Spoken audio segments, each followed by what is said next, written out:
안녕하세요. 저는 카이스트 문화기술대학원의 이정미입니다. 이렇게 온라인으로 강연할 수 있는 자리를 만들어주셔서 감사드리고요. 오늘 제 강연의 주제는 메타버스와 인지신경과학의 관계에 대한 것입니다.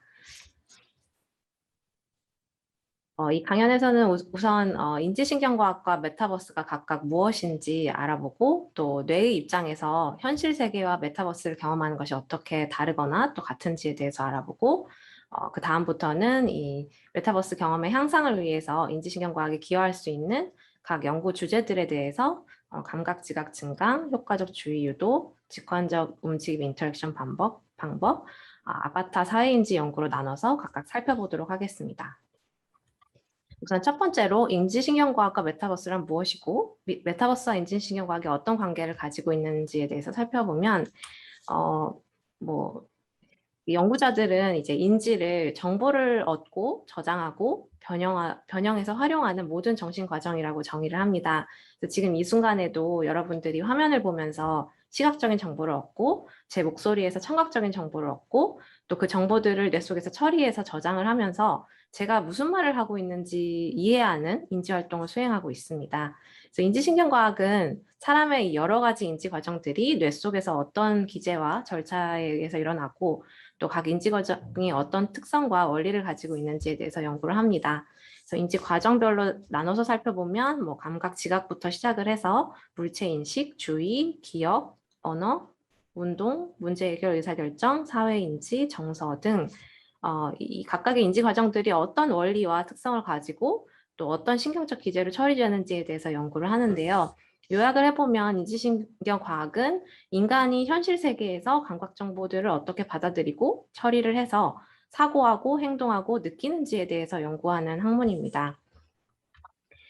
그래서 인지 과정을 연구할 때 가장 어려운 점은 이게 그 사람의 마음속, 그 사람의 뇌 속에서 일어나는 주관적인 경험이다 보니까 정의하기도 어렵고 측정하기도 어렵다는 것입니다. 그래서 뭐 다들 보셨겠지만 해리포터 시리즈 영화에서는 이 펜시브라는 장치가 나오는데 이 장치는 다른 사람의 기억을 저장을 해서 마치 자신의 기억처럼 직접 경험할 수 있게 해주는 일종의 가상현실 체험 장치입니다. 근데 이런 장치가 실제로 있다면 정말 좋겠지만 아직까지 이렇게 다른 사람의 기억이나 다른 사람의 인지 과정을 직접 관찰하거나 기록할 수 있는 장치는 없습니다. 그래서 연구자들은 간접적인 방법으로 인지를 측정하고 연구하는데요. 다른 사람의 생각이나 감정을 뭐 설문이나 인터뷰를 통해서 직접 물어보는 방법이 가장 전통적이라고 할 수 있고 그 외에도 인지 기능을 측정하기 위한 어떤 인지 과제를 디자인을 해서 그 과제를 수행할 때 사람들이 보이는 행동 수행을 측정하기도 합니다. 또 인지 과제를 수행하는 동안에 사람들의 뇌에서 일어나는 활동 패턴을 뭐 뇌 영상이나 뇌 전도 등을 통해서 특정을 하기도 하고 또 안구 추적 장치도 자주 사용이 됩니다. 그리고 또 뭐 또 다른 방법으로는 이제 발전된 컴퓨테이셔널 모델링 기법을 이용해서 역으로 이제 사람들의 인지 과정의 원리를 연구하는 방법도 사용이 됩니다. 그래서 인지 기능이 어떻게 일어나는지 이해를 하기 위해서는 뇌를 구성하는 가장 기본적인 단위인 뇌세포에 대해서 이해를 하는 것이 필요합니다. 우리 뇌에는 많은 뇌세포로 이루어져 있는데 약 1000억 개의 뉴런이 있다고 합니다. 그래서 우리가 다양하게 뭐 생각하고 느끼고 행동하는 모든 인지 활동들은 이 1000억 개의 뉴런들이 수많은 연결과 정기적 활동 패턴에 의해서 일어나게 됩니다. 그래서 인지신경과학은 결국에 현실 세계의 정보를 처리하고 사고하고 행동하고 느끼는 각각의 인지 과정이 어떤 뉴런들의 연결과 어떤 활동 패턴에 의해서 어떤 원리와 특성을 가지고 일어나는지를 연구를 합니다. 그렇다면 메타버스란 무엇일까요? 뭐 여러 가지로 정의를 하고 있겠지만 뭐 메타버스는 이제 초월을 뜻하는 메타와 우주를 뜻하는 유니버스가 합쳐져서 만들어진 단어로 뭐 인간이 뭐 디지털 기술로 현실 세계를 초월해서 만들어낸 가상의 세계를 의미한다고 볼 수 있습니다. 그래서 메타버스를 이루는 뭐 여러 가지 주요한 요소들로는 뭐 증강현실이라든지 라이프 로깅, 거울 세계, 가상 세계 등이 있습니다. 메타버스는 한때 그 큰 열풍이었던 포켓몬고라는 게임처럼 현실 세계의 어떤 가상의 물체나 가상의 정보를 더 씌워서 사람들의 경험을 증강시켜주는 증강현실적인 요소도 가지고 있고, 뭐 페이스북이나 인스타그램과 같이 삶의 경험을 기록하고 그 경험을 타인들과 공유하는 라이프 로깅적인 요소도 가지고 있습니다. 또 또한 메타버스는 이제 구글 어스처럼 이제 현실에 있는 그 현실 세계의 모습이나 구조를 복제해서 가져가되 그 위에 어떤 효율성과 확장성을 추가한 거울 세계적인 요소도 가지고 있고, 또 그 외에 뭐 여러 가지 VR 게임들처럼 현실과 전혀 다른 공간과 인물들을 디자인을 한 가상 세계에서 아바타로 살아가는 가상 세계적인 요소도 가지고 있습니다. 이러한 요소들을 가지고 있는 메타버스는 결국 삶의 확장이라는 하나의 목적을 가지고 있습니다.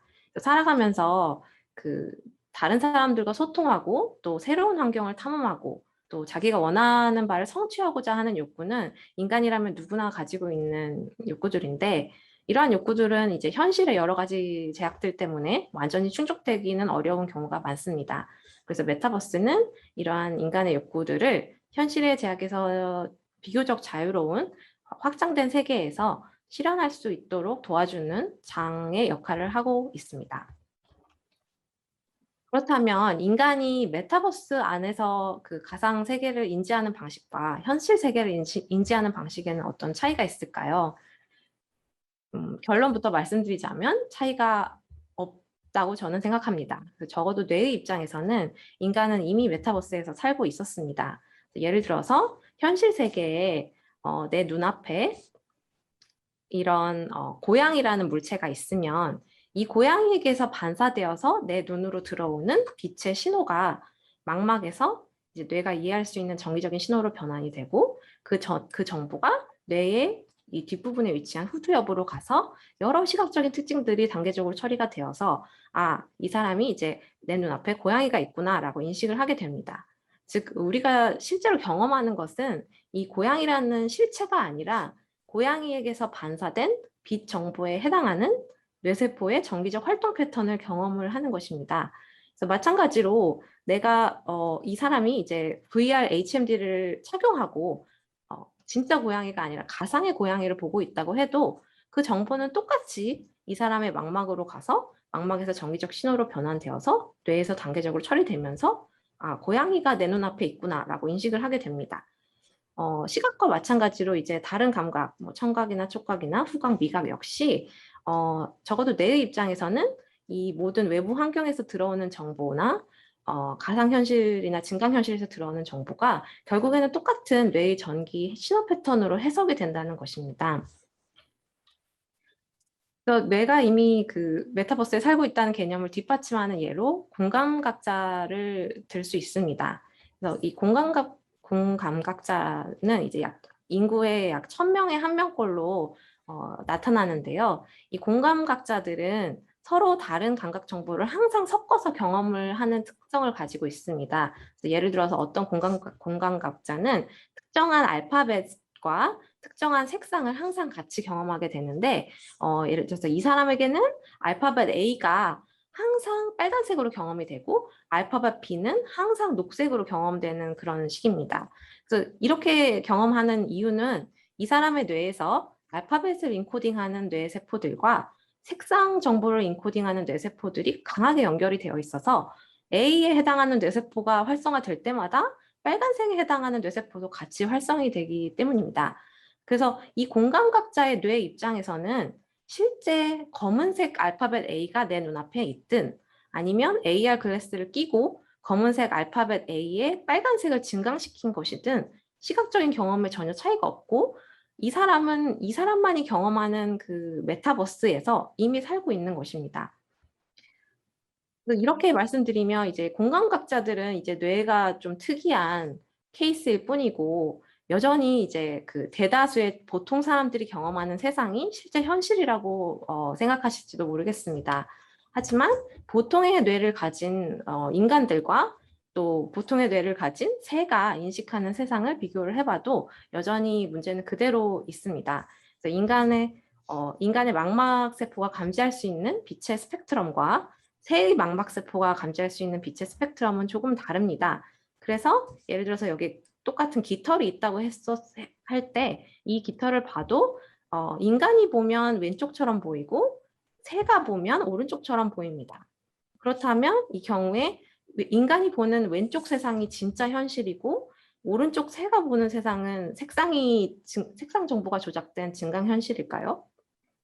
아니겠죠. 그래서 인간과 새 각자의 뇌에게는 자신이 경험하는 세상이 현실이고 진짜입니다. 그래서 뭐 결국 내 입장에서는 메타버스와 현실 세계를 인지하는 방식이 차이가 없다고 할 때, 그렇다면 메타버스에서의 경험을 더 몰입감 있고 더 현실감 있게 향상시키기 위해서 인지신경과학이 어떻게 기여할 수 있을지 생각을 해보면, 이제부터는 이제 대표적인 인지 과정인 감각지각, 주의, 움직임 인터랙션, 사회인지 분야별로 메타버스와 관련해서 현재 뭐 어떤 인지 연구들이 진행 중이고 또 향후 어떤 연구 방향을 가지면 좋을지에 대해서 말씀드리겠습니다. 우선 가장 먼저 메타버스에서 인간의 감각 지각을 증강시키는 것에 대한 연구들에 대해 알아보면, 감각은 이제 감각기관이 환경으로부터 정보를 받아들이는 과정으로 눈으로 보고, 귀로 듣고, 피부로 만지고, 코로 냄새를 맡고, 혀로 맛봄으로써 이제 정보를 받아들이는 인지의 가장 첫 번째 단계입니다. 그리고 이렇게 입력된 감각 정보들이 신경을 통해서 뇌로 전달이 되고, 뇌에서는 이제 각각의 정보들을 선택하고 조직하고 해석하는 처리 과정을 거치는데, 이 단계를 지각이라고 부릅니다. 현재 메타버스에서는 이제 인간의 오감 중에서 주로 이제 시각과 청각 정보를 조작해서 제공을 함으로써 사람들에게 어떤 증강 현실이나 가상 현실을 경험하도록 합니다. 그렇지만 이제 인간은 이제 오감의 정보를 뇌에서 재구성하고 해석해서 현실을 파악하기 때문에 메타버스에서 경험이 보다 몰입감 있고 현실감 있기 위해서는 이제 최대한 다양한 감각 정보들을 제공할 수 있으면 좋겠죠. 그래서 최근에는 시청각 정보에 촉각 정보까지 더할 수 있는 방법들에 대한 연구가 활발히 진행되고 있습니다. 예를 들어서 여러 가지 뭐 장치나 장갑, 뭐 바디수트 같은 하드웨어적인 방법을 사용을 해서 가상의 촉감이라든지 역감, 그리고 무게감 등을 느끼게 하는 방법들이 활발히 연구 개발되고 있습니다. 또 전기적인 자극으로 그 진짜 신체의 근육을 수축을 시켜서 어떤 특정 자세를 하게 만듦으로써 가상의 무게감을 느끼게 하는 방법도 있습니다. 그래서 전기 근육 자극 방법이라는 건데요. 이것은 이제 사람이 가상 현실에서 이제 가상 물체를 들어 올릴 때 이 사람의 팔 근육에 아주 약한 전류를 흘려보내서 그러면 팔 근육이 저절로 수축하게 만드는 방법인데요. 그러면 이 사람이 가상의 박스를 들어 올릴 때 이 아래쪽 그 삼두근 쪽에 전기 자극을 주게 되면 근육이 수축을 하면서 팔꿈치가 저절로 펴지면서 아래로 내려가게 됩니다.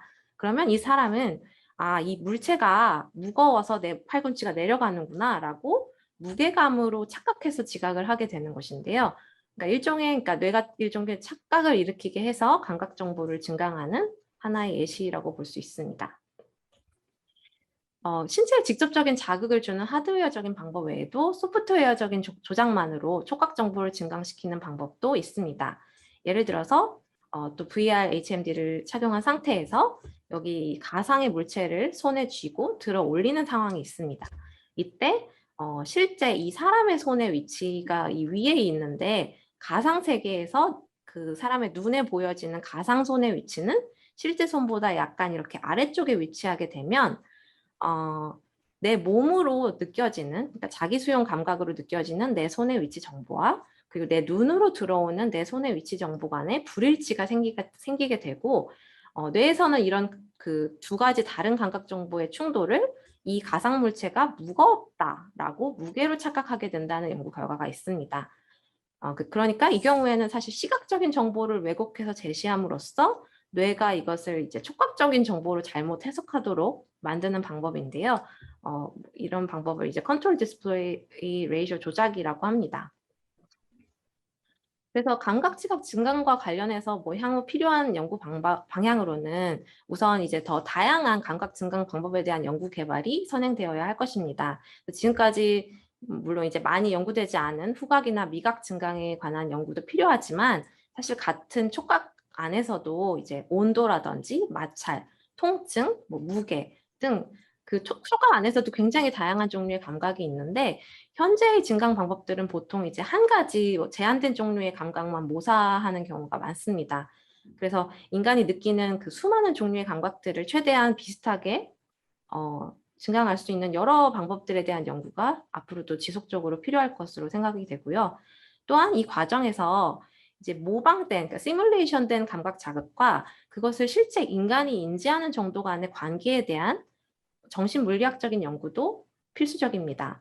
여기서 정신물리학이라는 것은 이제 물리적인 자극과 이에 대한 그 감각 지각의 양적 관계를 연구하는 심리학의 오래된 연구 분야인데요. 그러니까 정확하게 그러니까 어떤 물리적인 자극을 얼마만큼 제시를 했을 때 사람들이 그 제작자가 의도된 감각을 얼마만큼 실제로 느끼는지에 대한 그 정확한 역치라든지, 그러니까 절대 역치나 차이 역치라든지, 뭐 범위, 그리고 관계의 함수 등에 대한 연구가 있어야만 그 메타버스에서 증강된 감각 자극이 의도된 만큼의 효과를 줄 수 있을 것입니다. 그리고 마지막으로는 메타버스에서는 이제 한 가지 감각보다는 여러 가지 감각이 동시에 이제 같은 방향으로 증강되는 경우가 많기 때문에 이 모방된 다중 감각 자극들이 서로 어떻게 상호작용하는지에 대한 연구도 필요합니다. 예를 들어서 아까 말씀드렸던 그 전기 근육 자극과 그리고 컨트롤 디스플레이 레이쇼 조작이 각각 이제 따로 주어질 때와 동시에 같이 주어질 때 그 무게감을 증강하는 효과가 서로 어떻게 다르게 나타나는지, 그러니까 단순히 이 두 가지 효과가 있을 때 그게 단순히 더해지는지 아니면 상호작용 효과가 나타나는지에 대한 어떤 정확한 연구 결과들이 뒷받침이 되어야만 메타버스에서 의도한 대로 의도한 만큼의 감각을 증강시킬 수 있을 것입니다. 그리고 다음으로는 이제 메타버스에서 사람들의 주의를 효과적으로 유도하는 것과 관련된 연구들을 알아보겠습니다. 그래서 주의는 이제 현재 이제 관련 있는 정보를 선택해서 처리하고 관련이 없는 정보 처리는 억제하는 인지 과정을 말하는데요. 우선 우리가 이제 관련 있는 정보만 선택해서 처리할 필요가 있는 이유는 우리 뇌가 매 순간 정보를 처리할 수 있는 인지 능력에 한정이 되어 있기 때문입니다. 그래서 대부분의 경우에는 뇌가 처리할 수 있는 정보의 양보다 더 많은 양의 감각 정보가 계속해서 들어오고 있고 그래서 그 사람은 인지 과부하를 경험하게 됩니다. 그래서 우리 뇌는 중요한 일부분을 선택해서 처리하고 나머지 정보 처리는 억제해야만 하는 경우가 많습니다. 그래서 주의는 사실 인지기능 중에 가장 중요한 인지기능 중 하나로 여겨지는데요. 그 이유는 이 주의의 필터링이 얼마나 잘 작동하느냐에 따라서 그 이후에 다른 모든 인지기능이 다 영향을 받기 때문입니다. 특히 현대사에서는 이제 사람들의 주의를 효과적으로 유도할 필요성이 더욱더 대두되고 있는데요. 그 이유는 이제 새롭게 등장하는 그 미디어들의 형태가 뭐 시야각을 확장시킨다든지, 뭐 전에는 어떤 뭐 3D 정보를 제공한다든지, 그러니까 이전의 어떤 2D 매체들보다도 훨씬 더 많은 양의 정보를 동시다발적으로 제공하기 때문입니다. 그렇지만 아무리 많은 양의 정보를 제공한다고 해도 사실 그것을 받아들여서 처리하는 인간의 인지 능력은 그만큼 커지지가 않았기 때문에 사용자 입장에서는 항상 인지 과부하를 경험하게 되고, 정작 중요한 정보에 주의를 기울이는 데 실패를 해서 어떤 정보가 손실된다든지 수행 능력이 저하된다든지 하는 경우가 생깁니다. 그래서 메타버스에서 이제 원격 수업 같은 것을 해보면 뭐 정보를 전달하려는 사람과 수신하려는 자 사이의 커뮤니케이션의 효율이 크게 저하되기도 합니다. 그래서 사람들이 중요하고 필수적인 정보에 주의를 잘 기울이고 또 다른 방해 자극들로부터의 간섭은 최소화할 수 있도록 효과적으로 주의를 유도하는 방법을 잘 활용하고 연구할 필요가 있습니다. 그래서 그동안 그 미디어 내에서 사용자의 주의를 유도하기 위한 다양한 시도들이 있어 왔는데요. 예를 들어서 왼쪽에 보이는 것처럼 사용자가 시청자가 그러니까 주 스토리라인에서 시선이 벗어나면 아예 색상이 이렇게 사라져서 흑백으로 바뀌는 방식으로 주의를 유도하기도 하고, 아예 그 중요한 사건이 일어나고 있는 그 영상의 부분을 시청자의 현재 시선 위치 앞으로 강제로 이렇게 돌려줘서 영상을 보여주는 오토매틱 가이던스 방식도 있고, 또는 이제 그 영상의 어떤 특정한 위치에 다른 요소들을 이렇게 덧붙여서 그 위치로 시선을 집중시키는 기법도 있습니다. 여러 가지 주의 유도 방법들의 효과를 메타버스 상황에서 테스트하는 연구들도 현재 활발히 진행되고 있습니다. 예를 들어서 이 사진에 보이는 연구는 VR HMD를 착용하고 360도 이렇게 파노라믹 비디오를 시청하는 상황에서 어떤 영상의 특정한 위치로 시청자의 주의를 유도하는 데 있어서 두 가지 단서의 효과를 비교한 논문입니다. 그래서 이렇게 화살표와 같이 내생적인 단서로 어떤 특정한 위치로 순차적으로 주의를 유도시키는 단서와 반면에 어떤 주의를 유도하고 싶은 그 영상 위치 자체에 어떤 깜빡이는 점 같은 것들을 더한 외생적 단서의 효과성의 차이를 연구한 논문입니다. 이런 종류에 대해 연구들은 사실 전통적인 어떤 시각주의 논문들이 보통 이제 실험실에서 한정된 2D 스크린을 사용해서 또 사용자의 눈의 움직임을 굉장히 엄격하게 통제를 해서 얻은 그동안 축적된 여러 가지 연구 결과들과 원리들이 있는데 이러한 결과 원리들이 이제 눈과 몸을 자유롭게 움직이면서 3D 파노라믹 시각 자극을 받아들이는 이런 새로운 메타버스 환경에서 그대로 적용될 수 있는지를 검증한다는 점에서 의의가 있습니다. 뭐 이외에도 이제 가상현실과 증강현실에서 이제 사용자들의 주의 유도와 주의 특성에 대한 연구들이 활발히 진행되고 있습니다. 그래서 예를 들어서 뭐 바리스타가 카페에서 이제 커피를 제조하는 과정을 훈련시키는 그러니까 직업 훈련 프로그램, 뭐 가상 훈련 프로그램 같은 것들이 많이 개발되고 있는데 이때 어떤 종류의 주의 단서를 이용해서 특정한 물체의 주의를 유도하는 것이 효과적인지에 대해서 연구가 되기도 하고 또 주의력 자체를 어떤 훈련시키는 용도로 인지행동 과제를 VR 게임 형태로 수행을 하게 할 때 뭐 여러 가지 시청각 자극으로 훈련 효과를 극대화하는 연구도 있고 또 뭐 ADHD 아동들의 주의 특성을 이제 그 가상의 그 VR 교실에서 수업을 받는 상황에서의 행동 관찰을 통해서 연구를 하기도 합니다. 또 이제 가상현실 컨텐츠를 시청하는 동안에 그 사용자의 안구 추적 데이터로 그 사람의 주의 특성을 측정하고 또 진단할 수 있는 검사 도구가 개발되기도 합니다. 여러 가지 연구들이 있는데요. 그래서 뭐 효과적인 주의 유도와 관련된 향후 연구 방향으로는 앞으로는 이제 주의 유도를 일률적으로 하는 것이 아니라 그 사람의 어떤 인지 능력이라든지 그 사람의 현재 주의 상태에 맞춰서 개인화하는 적응적인 시스템의 개발이 본격적으로 이루어질 것으로 예상합니다.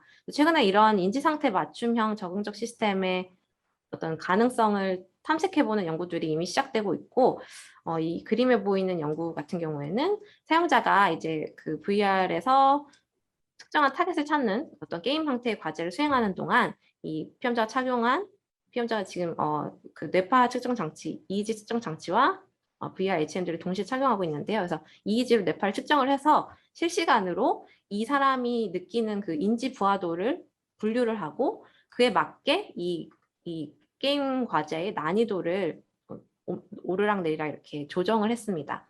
앞으로는 그러니까 이와 같이 이제 개인화된 인지 상태 맞춤형 적응적 시스템에 대한 연구도 더 활발하게 이루어질 것으로 예상을 해봅니다. 다음으로는 아바타의 움직임이나 인터랙션을 어떻게 하면 더 직관적으로 통제할 수 있을지에 대해서 살펴보겠습니다.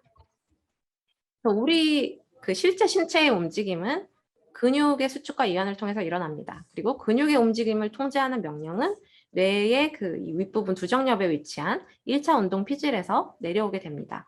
그래서 운동 피질에 위치한 그 뇌세포들은 지금 이쪽 그림을 보시면 이게 그 1차 운동 피질이고 여기에 위치한 뉴런들은 이제 각 신체 부위별로 매핑이 되어 있습니다. 그래서 그 매핑된 그 신체 부위를 지금 그림으로 이렇게 보여주고 있는데요. 이 그림을 보시면 알 수 있듯이 그 그림에 그려진 신체 부위의 크기를 보시면 보다 정교한 움직임이 필요한 신체 부위일수록 더 넓은 영역을 차지하고 있습니다. 예를 들어서 여기 손 같은 경우 굉장히 큰 영역을 차지하고 얼굴도 굉장히 정교한 움직임이 필요하기 때문에 굉장히 넓은 영역을 차지하고 있는 반면에 별로 정교한 움직임이 필요하지 않는 신체 부위 같은 곳, 뭐 예를 들어서 엉덩이라든지 뭐 이렇게 몸통이라든지는 실제 몸의 크기에 비해서는 굉장히 작은 영역을 차지하고 있는 것을 볼 수 있습니다.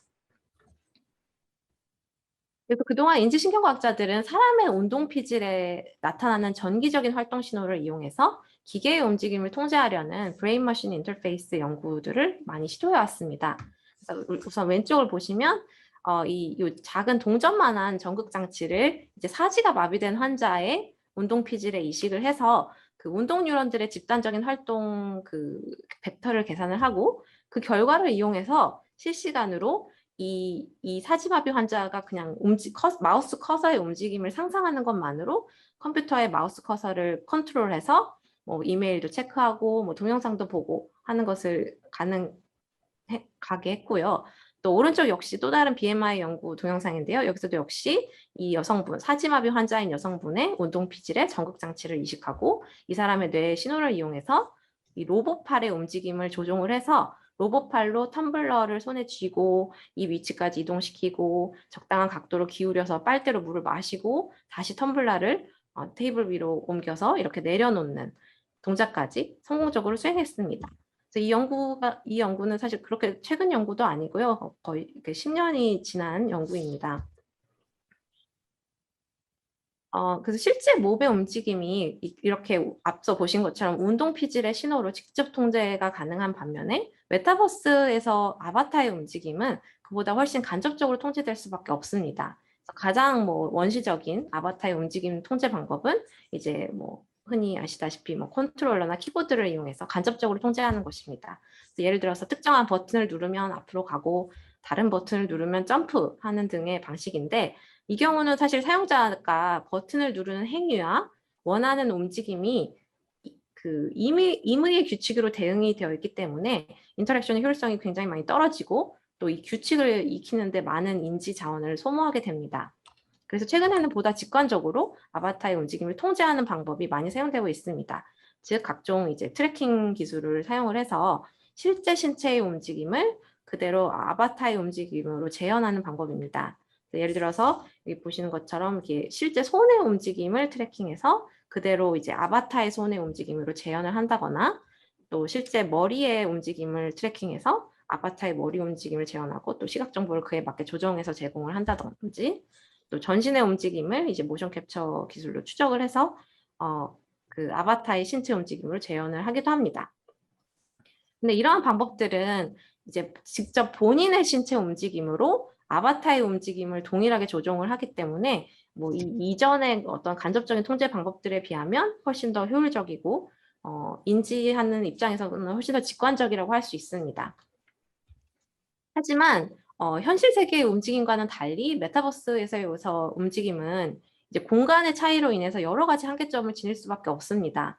특히 이제 가상현실 같은 경우에는 실제 사용자의 몸이 위치하고 있는 실내 공간은 굉장히 한정되어 있는 반면에 그 가상현실 속의 세상은 끝없이 광활합니다. 그래서 이런 경우에는 사용자의 실제 움직임을 그대로 트래킹해서 그것을 그대로 아바타의 움직임으로 통제하는 것은 위험할 수 있겠죠. 이제 부딪힌다거나 할 수 있으니까. 그래서 결국에는 아주 큰 동작이나 이동 거리에 제한이 생길 수밖에 없습니다.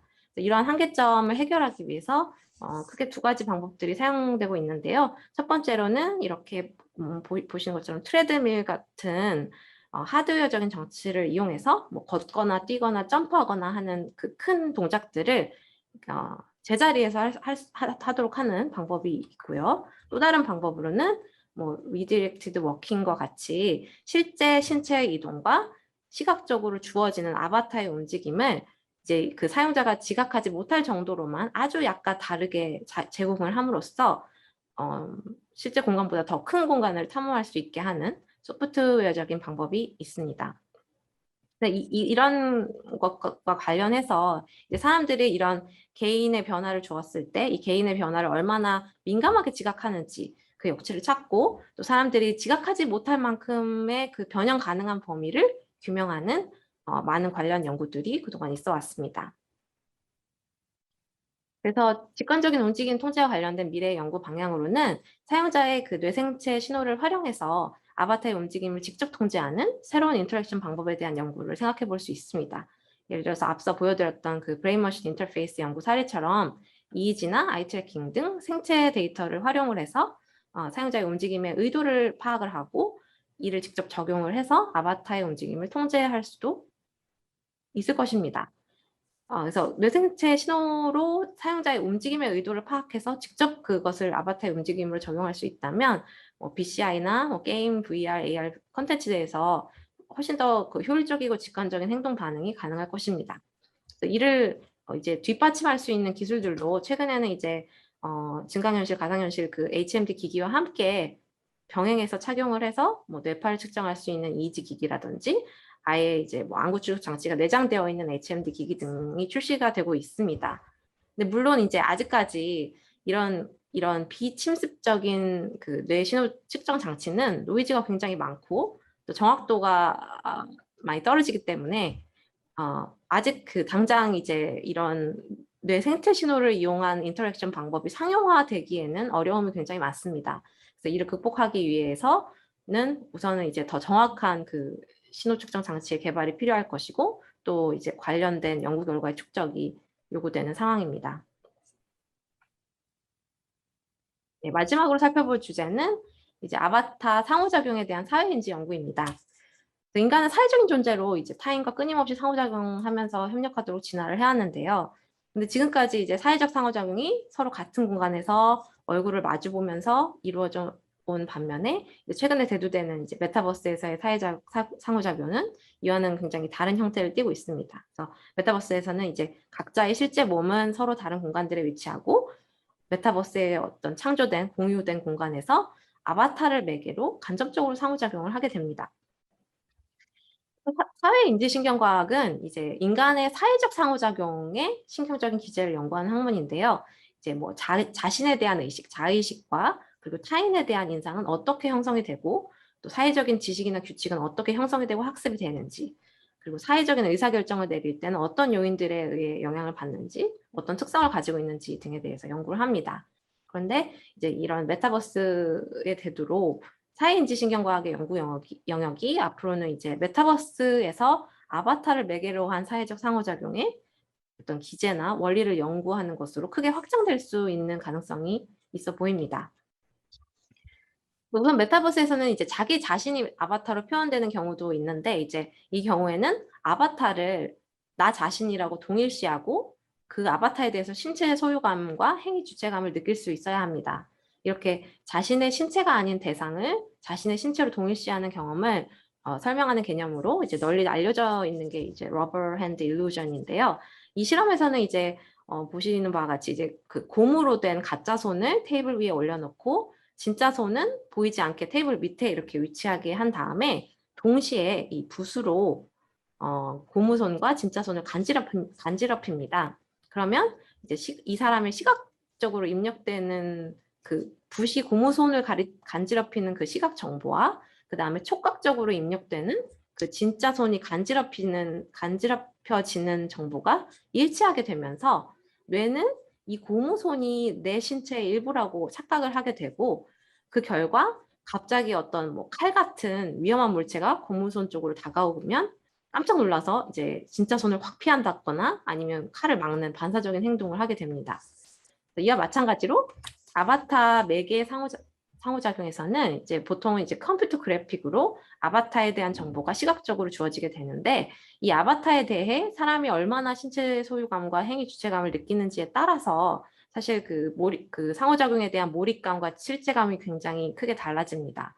그래서 그동안은 이제 아바타의 외양이라든지 움직임을 어떻게 시각적으로 표현을 해야 그 사람의 신체 소유감과 행위 주체감을 향상시킬 수 있는지에 대한 연구가 굉장히 활발히 이루어져 왔습니다. 예를 들어서 뭐 아바타 외양의 그 사실성을 변화시켜서 그에 따라서 사람들의 신체 소유감이 어떻게 달라지는지에 대한 연구들도 있고 또 아바타 움직임의 표현을 다양하게 변화시켜서 아바타의 행위의 주체가 자신이라고 느끼는 정도가 어떻게 달라지는지에 대한 연구들도 활발히 이루어져 왔습니다.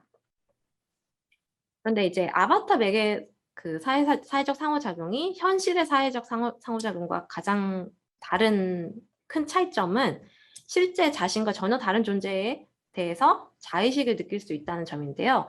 그래서 사람들에게 어떤 서로 다른 아바타에게 자의식을 느끼도록 한 후에 이 경험이 그 향후에 그 사람의 어떤 사회적 태도라든지 사고 과정, 가치관, 의사결정에 어떤 영향을 미치는지에 대해서 관찰하는 흥미로운 연구들도 많이 진행되고 있습니다.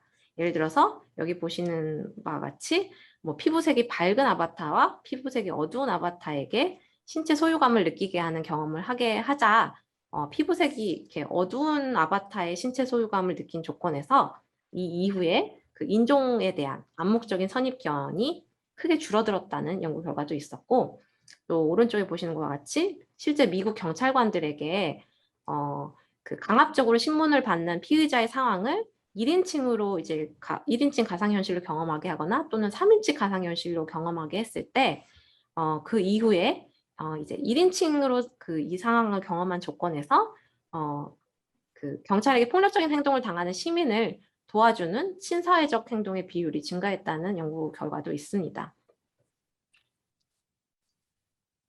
그리고 이제 아바타 간 사회적 상호작용에서는 이제 타인들의 아바타에게서 사회적인 정보를 추출해내야 하는 그런 고등인지 과정도 요구가 됩니다. 그 사람들은 전통적으로 얼굴 표정이라든지 제스처, 자세, 시선, 어조 등에서 어떤 다른 사람의 기분, 정서, 뭐 의도, 지위와 같은 어떤 중요한 사회적인 정보들을 빠르게 캐치해내는 능력을 진화시켜 왔는데요. 그런데 아바타를 매개로 한 사회적 상호작용에서는 이런 사회적인 정보들을 추출해낼 수 있는 원천 자체가 매우 부족하거나 제한되어 있는 경우가 많습니다. 예를 들어서 아바타의 얼굴 표정이 어떤 실제 사람의 미묘한 아주 빠르고 미묘한 얼굴 표정 변화를 정확히 나타내지 못하는 경우도 많고, 또 제스처나 자세 역시 아바타의 특성상 어떤 경우에는 신체 일부만 보여지기도 하고, 또 어떤 미묘한 그런 자세나 태도를 그대로 재현하지 못하는 경우도 많기 때문입니다. 또 특히 대면 상호작용에서 가장 중요한 사회적 정보의 원천은 눈입니다. 그래서 눈의 위치라든지 시선의 경로, 동공의 크기, 깜빡임 등의 굉장히 많은 사회적인 정보가 담겨 있는데 아바타가 이런 정보들을 모두 전달하기에는 아직 한계점이 많습니다.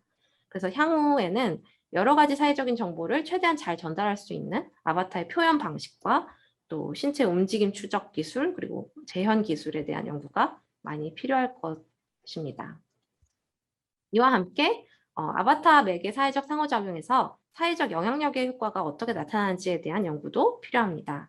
여기서 사회적 영향력이라는 것은 타인의 존재와 행동에 따라서 개인의 태도나 행동이 변화되는 과정을 나타내는 개념입니다.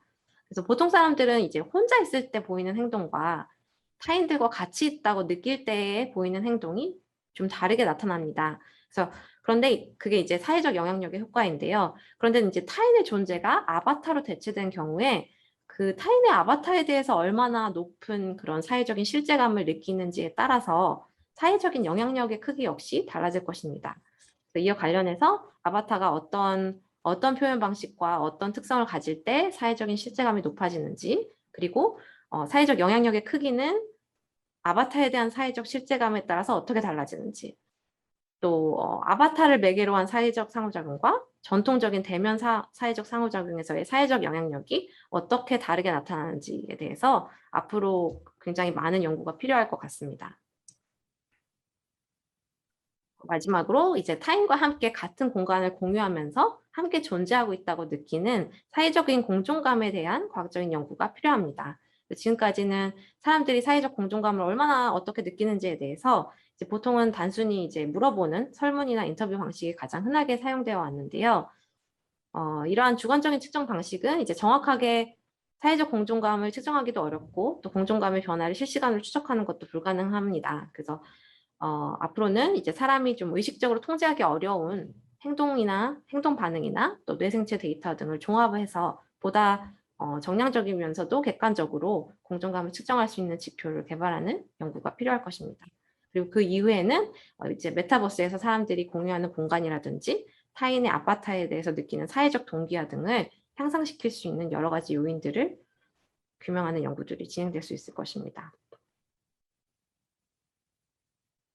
네, 요약하자면 메타버스에서 사용자 경험의 질을 향상시키기 위해서 인지신경과학은 첫째로 이제 인간의 지각의 특성과 원리를 파악하고 그에 맞게 다양한 감각 증강 방법을 개발하고 연구할 수 있습니다. 그래서 흔히 사용되는 있던 시청각 자극뿐만 아니라 이와 일치하는 촉각이나 후각, 미각 같은 현실의 감각을 최대한 활용한다면 메타버스 경험이 좀 더 현실감 있고 몰입감 있게 느끼게 하는데 도움이 될 것입니다.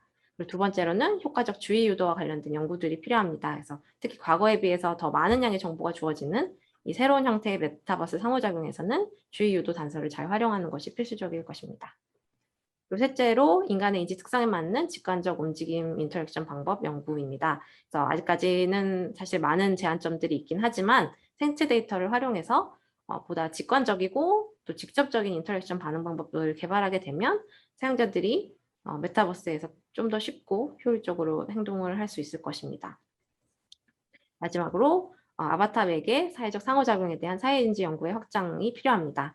아바타와의 사회적 상호작용 상황에서 사람들이 어떻게 자의식과 타인에 대한 인상을 형성하는지, 그리고 그 사회적 규칙과 지식이 어떻게 학습이 되는지, 그리고 전통적인 상호작용과 아바타 맥의 상호작용에서 나타나는 사회적 행동이 어떻게 다른지에 대해서 심도 있는 연구가 뒷받침되어야만 앞으로 이제 메타버스가 인간의 삶을 확장시키는 이런 순기능을 유지하면서 올바른 방향으로 발전할 수 있을 것입니다. 감사합니다.